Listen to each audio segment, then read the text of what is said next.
Welcome to Man Does Tech, where I solve the problems you didn't even know you had. In this video, I will explain how to make brownies without cocoa powder and brown sugar. First, for the cocoa powder, you'll use unsweetened baking chocolate. For every 3 tablespoons of cocoa powder, substitute 1 ounce of unsweetened chocolate, melted. To replace brown sugar, combine 1 cup of granulated white sugar with 1 tablespoon of molasses for every 1 cup of brown sugar called for in a recipe. This simple swap creates that rich, moist texture you love. Once your ingredient swaps are ready, begin by melting your butter and unsweetened chocolate together over low heat or in a microwave, stirring until smooth. In a separate bowl, whisk together your white sugar and molasses mixture with eggs and vanilla. Gradually add the melted chocolate mixture to the wet ingredients.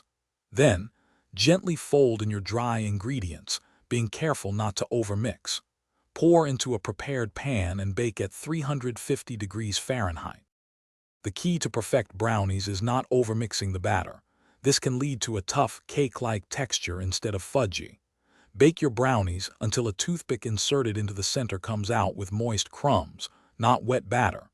This usually takes about 25 to 30 minutes, depending on your oven and pan size. Once baked, let them cool completely in the pan on a wire rack.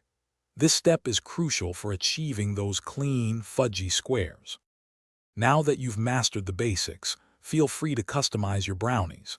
You can fold in 1/2 cup of your favorite mix-ins, like chopped walnuts, pecans, or chocolate chips, before baking.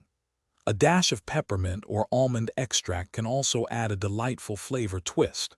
Don't be afraid to experiment and make them your own unique creation.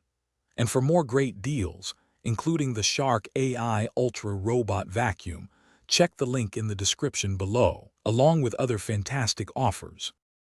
Thanks for watching. If you found this helpful, don't forget to like and subscribe.